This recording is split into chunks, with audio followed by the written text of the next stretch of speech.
Welcome, and thank you for tuning in. You're listening to the Beyond 50 radio program. I'm Daniel Davis. On the program today, we're going to be talking with someone who is considered to be a master in the art and science of Ayurvedic medicine. We're going to discover how her beloved grandfather gave her the knowledge, who was revered throughout India and has become one of the leading American practitioners and advocates of Ayurvedic medicine.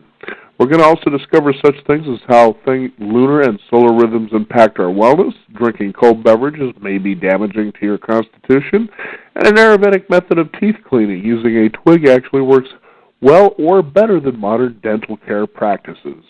Her book is Ayurvedic Lifestyle Wisdom, a complete prescription to optimize your health, prevent disease, and live with vitality and joy. I'd like to welcome to the Beyond 50 radio program our guest, Acharya Shunya. Acharya, thank you for joining us here on the program today. My pleasure to join you. I'm very excited. Now, this must be a lifetime of knowledge and wisdom that you gained here. Tell us about the practice of Ayurveda. What does it mean exactly for listeners in America who may not understand what it is? Yeah, thank you, Daniel. I would say it's a lifetime because, interestingly, as you know by reading my book, that I was born in a family of master healers and teachers who've been doing this for untold centuries and doing it more for service than anything else. And Ayurveda, for those of the listeners for whom this may be something new, it's the sister science of yoga. And Ayurveda is a word in an ancient language that's not spoken much in India today, but the scholars know this language. And it literally means the wisdom of life, Daniel.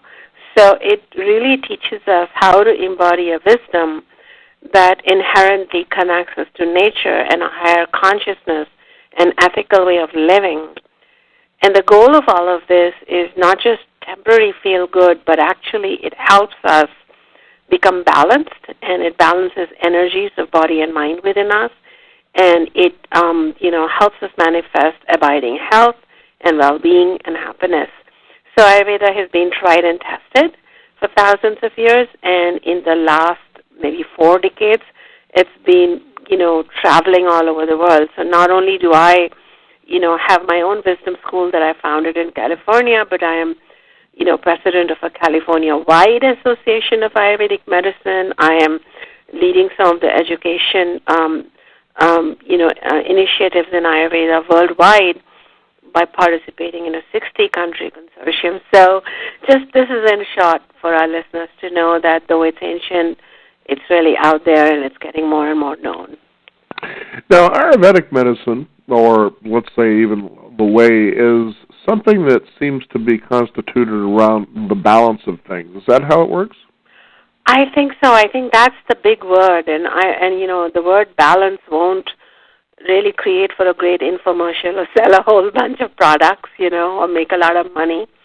But I think it's a great invitation for people to look at, am I balanced between my, commitments to my work and family? Am I balanced in terms of my emotional health? Am I balanced in the way I interact with seasons, nature, and food? And then, so as to take away the guesswork as to what would be that balance, Ayurveda then turns around and gives us a prescription of how to lead a balanced life that impacts us physically, sensorially, psychologically, physiologically, spiritually, socially, by observation of humans. And not just one kind of humans will look a certain way, pray a certain way, eat a certain way, but they said that this is for all creatures. So they even created subspecial sciences for Ayurveda, for animals and plants, and then for humanity. And a prescription of a universal lifestyle that we can all lead, which is based on a 24-hour rhythm, biochronological rhythm, that's created by the Earth orbiting around the Sun, and a 12-month seasonal rhythm that's created by the Sun, or Earth orbiting around the Sun. All of these prescriptions, when we live them, this is what my book is based on, ultimately brings us to a state of balance. And apparently, balance is equal to happiness is equal to health. Now, I know as I was opening up the program, I was talking about lunar and solar rhythms and how they can impact your wellness, and many of us may be familiar, well, it must be a full moon tonight because everybody seems to be going nuts, but how true are things such as that? Yeah, I have been now working with like a vast variety of people from just about every country, every age, and from mildly unwell to like having terminal conditions. And in talking to these people and knowing them more and helping them make this amazing journey of wellness and joy, I found out that a lot of us had completely lost touch with the moon and the sun, like almost like they're cosmetic, entities in the universe. And sometimes we talk about them as in when it's too hot or too cold, but that's about it. But most plants and animals, if you look in nature, Daniel, if our listeners pay attention, we're really paying attention to the movement of the sun along the sky. And depending on where the sun is, it's up in the sky, or is it setting, or is it rising? Animals and the plant world, they wake up, they eat, they eliminate, they mate, and everything changes based on what's happening with the amount of light we receive. Now, modern research is now saying that, our brain does respond to, sun, like dark and light signals, even melatonin and serotonin are connected to ultimately sunlight or lack of it, and that even the moon is affecting, hormones and, flow of liquids within our body. So what Ayurveda did was then it developed this elaborate rhythm so that when we welcome sun and work around it, for example, when the sun is in the midday, it's right up there. So the midday is the best time to have a meal, the biggest meal. And even, if you want to indulge indulge it in the daytime, then the evening when the sun is setting, or early morning or even for breakfast when the sun is rising, or it's still not, at its zenith or peak. So it's kind of contrary to the wisdom of eat breakfast like a king. Well, no, eat lunch like a king. And as I turn people towards this rhythm, they lose weight, their cholesterol gets fixed, they have less rashy skin because their food is being digested better. So that's just one example of following the sun. And then also I have spiritual rituals here in the book that talk about greeting the sun, chanting to the sun, or connecting with the rising sun with our heart. And then with the moon cycle and what it's doing, it really impacts our sleep and our mind, actually. So I have then talked about how the moon cycle can be approached and what can we do, which is not, woozy-goosey or just made-up rituals. It's very scientific if you look at it, and it's been done by thousands of years and now being, internalized and embraced and lived by, so many people all over the world with great results. Now, it's interesting, Acharya. Years ago, I had watched, it was a film that had miniature films within it, so just call them a couple of short films. One of them was called Ayurveda, interestingly enough. And so they were in India, and they were talking about how Ayurvedic medicine is practiced and so forth. And one of the things that really caught me was that they said that in Ayurveda that they have a 97% cure rate for people with cancer.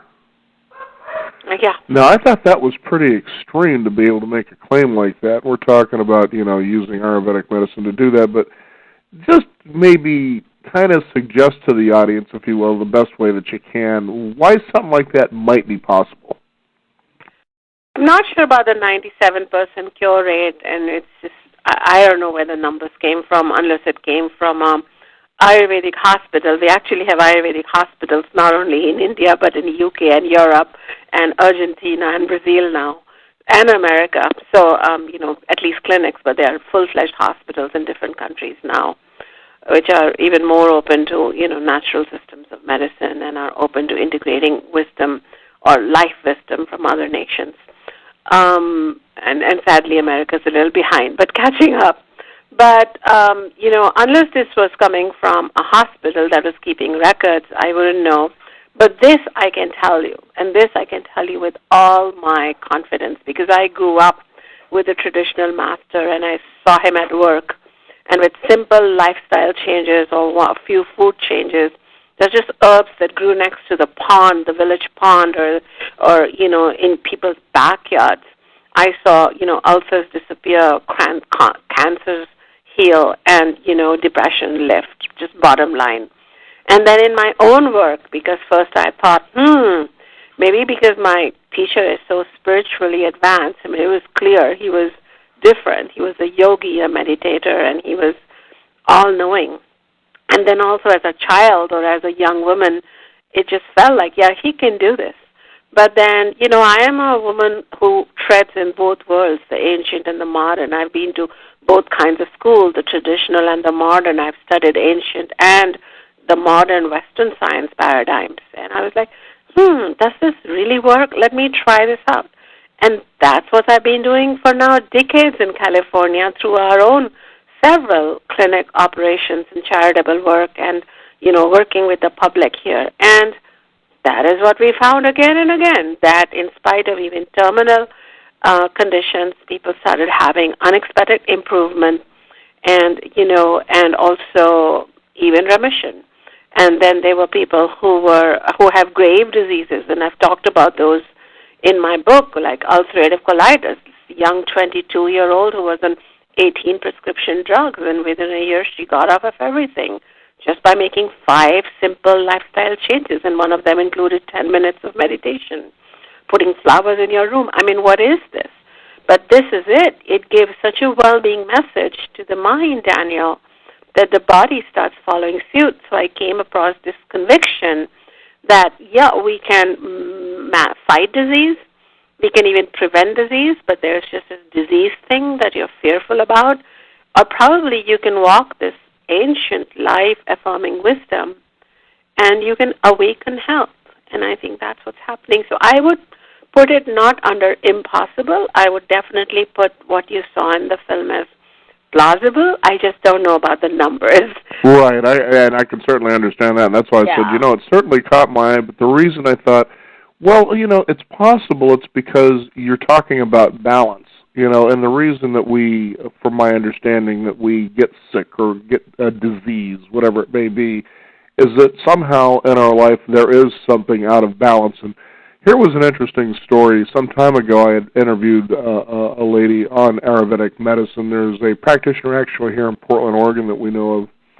And she was saying as she was going through the process of healing with this practitioner, and she said one of the things that was really astounding that surprised her in this process was that the image and the feeling of not being deserving,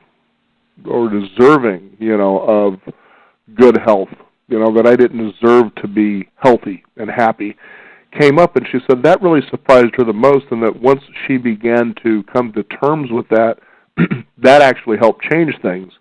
So I guess in Ayurvedic medicine it would be safe to also say, too, that the way we think about our lives has a big thing, a big play as to how healthy or unhealthy we are.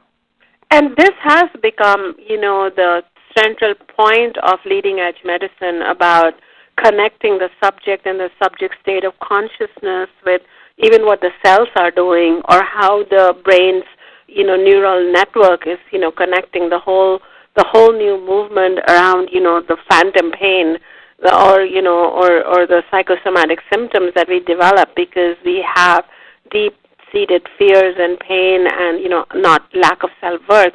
But what is remarkable that I wish to point out is that all of this was not only predicted but also elaborated and converted into a daily lifestyle that would, download positive thinking, happiness, well-being into each and every cell of the physical body and each and every neuron of the mind, if I may just, borrow Western medicine's paradigm of the unit. But really they were trying to impact body and mind and suffuse it with, spirit and a higher consciousness because they felt that, well-being is not the product of health, but health is the product of well-being. Or let's focus on, as my Baba or my teacher said, don't focus on what you want to overcome. Focus on what you want to become because you can do that. And this made a huge difference. So, and that is why my book is not just a list of, things to do because anyway, I don't like lists that just kind of feel like they're coercing me into a corner, Right. That's why my book is full of these, of hope and stories of my own darkness or, of others and how it all came down to self-worth and, as your other guest said, about feeling seen. But before we are seen by the world, can we see ourselves as deserving beings whose health is their birthright, which Ayurveda says. So it says that disease, aging is normal. Some decay happens to biological matter.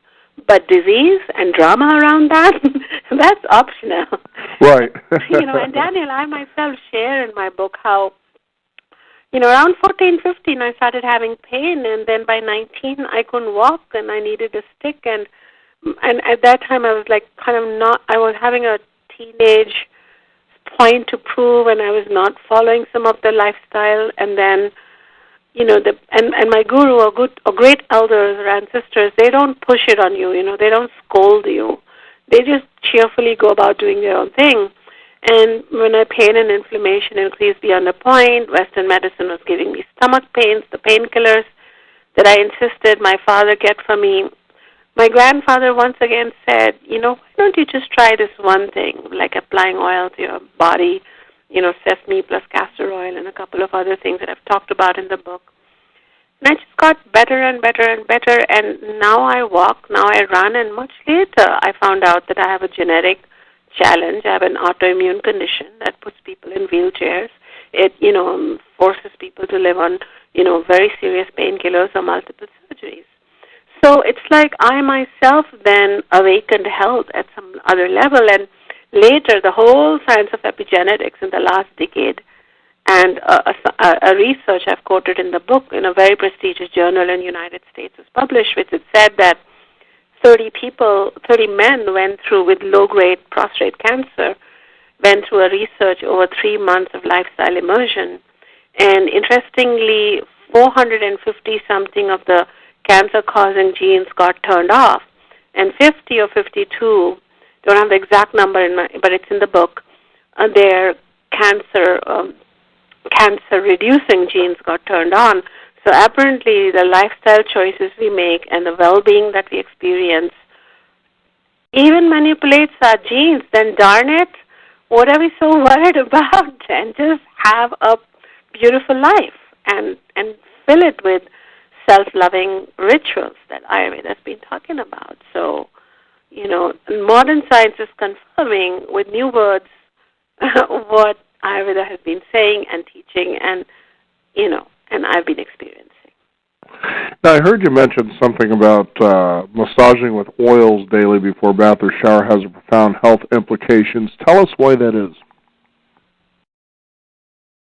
Can you come again? Because I just lost your... Oh, that's okay. Yeah. You were talking about massaging with oils. Right. Now, tell us why that has a profound effect on our health, especially if you do this before a bath or a shower. Right. So, modern science has discovered, pretty much, quite recently, recently in, human decades, that over thousands of years that, the skin is, actually an organ of metabolism, and we can actually, develop dermal patches and other ways to feed it medicine. We don't have to use the oral route all the time, right? That's a relatively recent discovery. But this was known to, I think, Indian medicine as well as Chinese medicine and other ancient systems of medicine that, of course, we can use the skin. So the skin, which is very close to the muscles and the bones, that's actually a direct route to reach our muscles and bones than really going through the stomach. And it, because the muscles and the bones are so hard worked throughout the day, it's great to apply oil which relaxes them, rest them, and besides the oils we use are, they have their own healing properties, anti-inflammation properties, anti-aging properties, skin cancer fighting properties, and beauty enhancing properties. It's just like the gifts that nature unpacks when we apply it on our body day after day after day. So, and we use it after a bath because once we have applied a layer of oil, so we don't need a lot, just a small amount, like 1/4 of a cup, and you warm it up because warm things, it's physics, they penetrate your body faster than cold. And then you take a hot shower or a warm shower, and because of the force of the heat from the shower, the skin in physics, as we know that due to extra heat, then further everything dilates, all the capillaries dilate, all the the fine pores dilate on the skin, and the oil enters. So it's like, in a way, there is room for the oil to enter and deeper into our skin. So this is all we're acting to deliver the goodness of those oils, if I may say so, Danielle, into the skin, and then it just keeps entering deeper and deeper.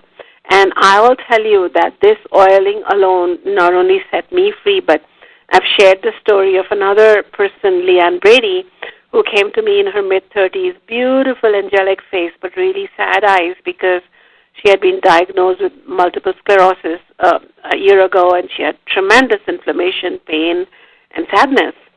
And, I just gave her this one lifestyle suggestion, just one, because when people are overwhelmed, they can't just, do all of it. So just that one.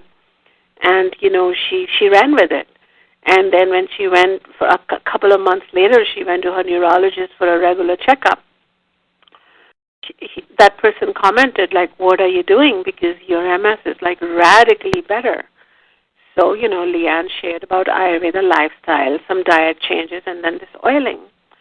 And she was invited to give a small talk on Ayurveda and oiling to all the patients of that MD, who was obviously an open-minded MD and welcomed whatever could help their, patients. I have story after story of people feeling more cheerful, and then the power of touch and self-love and spending that 5 to 7 minutes doing it. So it's like a curated art, and these are the kind of rituals or practices. When I say ritual, they're not religious, but they're practices that we can, include into our life based on our schedule. If it can't be done in the morning, we can do it in the evening. If it can't be done every day, we can do it 3 times or just on the weekend. But every time we do it, we're actually proactively helping our body. Mm-hmm.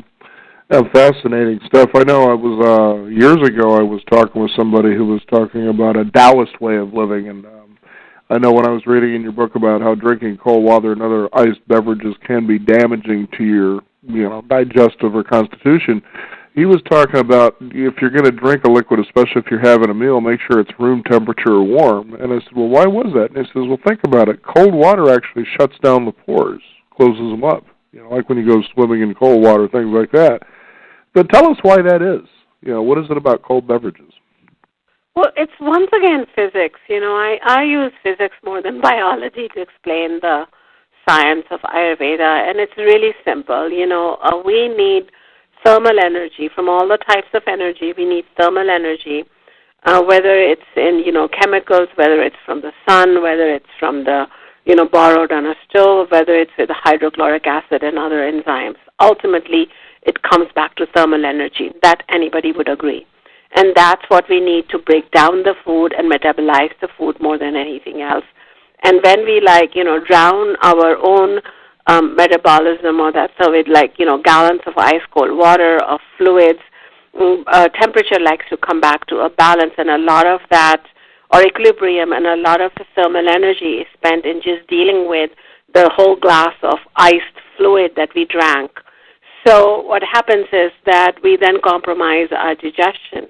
But say we had a huge pizza or, steak or something heavy, and if we had sips of warm tea or hot water or warm water, at least room temperature in summer, at least we won't be compromising our digestion. And because this is one of the main things that I deal with here in America, because people love drinking ice cold beverages in every season, I, have gone to, I did a lot of research, and I didn't overly try to prove my point because I use persuasion and common sense. But for this particular topic, I went ahead and, quoted a research in which it was shown that gastric elimination, or the processes in our gastric system, do they get heated, do they get accelerated or hampered by different temperatures of water? So there was actually a research done, and I showed how room temperature orange juice, chilled orange juice, or warmed orange juice, they were affecting the metabolic efficiency and gastric emptying. And indeed, the warmer orange juice and the hot one move through our body faster or in the right time, whereas the cold one, the chilled one got, impeded. And when things get impeded, that's when we get, heartburn from the orange, or it's just sitting there, or we're getting a taste in the mouth, and then it slows down the elimination, so then we can have either constipation or bloating or gas. We want things to move through the body, and that's why we need this. Now, when the human being was not sedentary, when we were like hunting and gathering our food, we could eat even raw meat and we'd be fine because we were just so active. Each one of us was like an Olympic athlete in our daily life, fighting with tigers and bisons and elephants just to live. But now, a bulk of us, I would say, is just like, sedentary and just not moving as much as we should be moving. And that's when we need to borrow the heat from the stove, or a hot kettle or something, to be able to then supplement the thermal power and digest our food. I mean, is this even coming close to what I'm trying to say? Otherwise, you have to read the book. Period. Exactly. Yeah. And that's what we want to encourage people to do, and that's why I'm not going to give away how you can use a twig to deal with your teeth rather than going to the dentist. Lots of things we can learn here. Is there a website, Asharia, that people can go to and find out more, how to get the book, things like that? Yeah, absolutely. People can go to the website by my name, which you shall find on the Beyond 50 radio show description for my show, and it's Acharya, ACHARYA, Shunya, SHUNYA.com. And listeners can, if they like to know more about me, they can go to my nonprofit organization's website, which is Vedika Global, VEDIKA, then the word global.org. And also just wanted to add, Danielle, that the book is selling everywhere, and happy to report that it became a bestseller. Well, it should. It's a bestseller within the first 2 weeks of its release. Well, it's just something like this, is coming into people's lives, especially in America, where we're supposed to believe that as we get older, we're supposed to get diseased, and that diseases aren't reversible, and you realize more and more people are changing that, as you alluded to earlier, mainly just through not just lifestyle changes, but dietary changes that are actually real easy to make, And a lot of us seem to think that that's real hard work to do. Of course, changing a habit isn't really ever real easy, but it's doable if you just do it in little steps, and then you start experiencing what those changes do for you, and you realize, well, it's possible. Once it becomes possible, then you have more motivation to actually do it more consistently. And it's pretty exciting stuff, and this is certainly a book that can get people on their way. Again, it's Ayurveda Lifestyle Wisdom, our guest, Asharia Shunya. Asharia, one more time for our listeners, could you go ahead and give out that website? Yeah, so it's my name, dear listeners. It's acharyashunya.com. And you can also go to my foundation's website if you want to study with me or talk to me, and it's vedikaglobal.org. And, hopefully they would read the book and send me their comments and tell me that they found me on your show. Well, very good. Asharia, thank you so much for joining us here on the program today. Thank you. You bet.